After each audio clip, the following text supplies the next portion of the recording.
Hi, Bob the Canadian here. The English language can be confusing because we have so many different idioms, expressions, and phrases.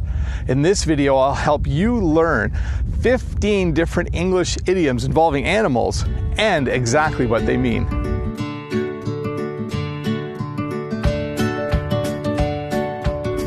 Hey, welcome to this video. If this is your first time here, please click the subscribe button below to get notifications when I do new videos. And if everyone could give me a thumbs up at some point during the video, that would be awesome. So, the English language is full of a number of different phrases that don't quite make sense when you first look at them. Today we're going to look at 15 different idioms, 15 different expressions, all of them involving animals, and I'll explain to you exactly what they mean. So let's get started.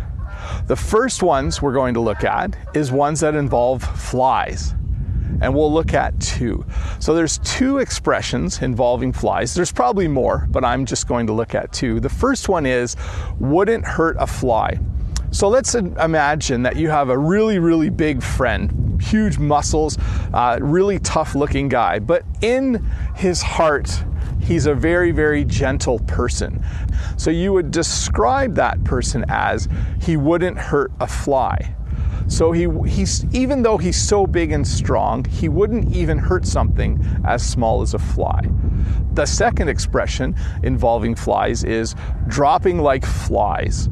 So for instance, let's say you forgot to water all of your flowers in your flower bed, and they are all starting to die at the same time. You would describe them as, they are dropping like flies.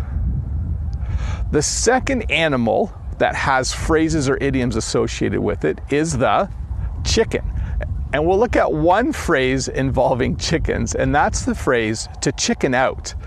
So let's say you and your friends are going to dive off of a really high diving board. Your friend goes up, he jumps off the diving board, he lands in the water. You go up, you get to the end of the diving board, and you become afraid, and you decide not to do it. We would describe that as chickening out. Your friend would say, you chickened out. You didn't dare dive off the high diving board. You chickened out. The next animal where we'll look at a phrase or two is the pig. So we'll look at three phrases involving pigs. The first one describes me quite well, and that's to be pig-headed. You could say Bob the Canadian is pig-headed. And what that would mean is that I am stubborn, that I am set in my ways, that I don't like to do something if I don't want to do it. So to be pig-headed is to be stubborn. The next phrase involving pigs is to pig out, and this could describe me as well. To pig out is to sit down at a meal and to just eat like crazy, to eat really fast, to eat too much. And we would say, oh man, he's really pigging out, or he really pigged out on that meal. So it means to eat a lot, sometimes to eat a lot really quickly. The last phrase involving pigs is when pigs fly. And this essentially means that something will happen when pigs fly. Now we all know pigs can't fly. So when we say when pigs fly, what we actually mean is that it will probably never happen. When pigs fly.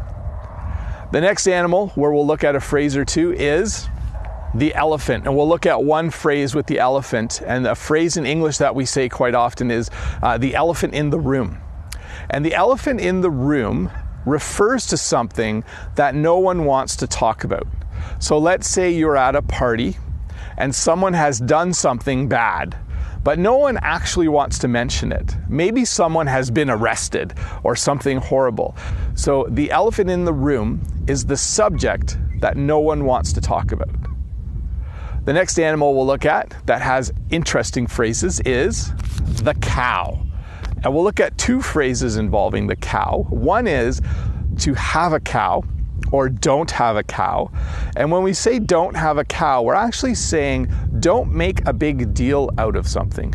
To have a cow is to get overly upset about something.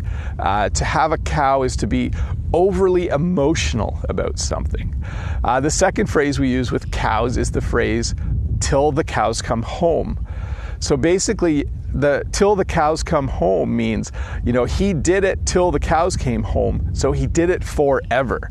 So he did it for a very, very, very long time.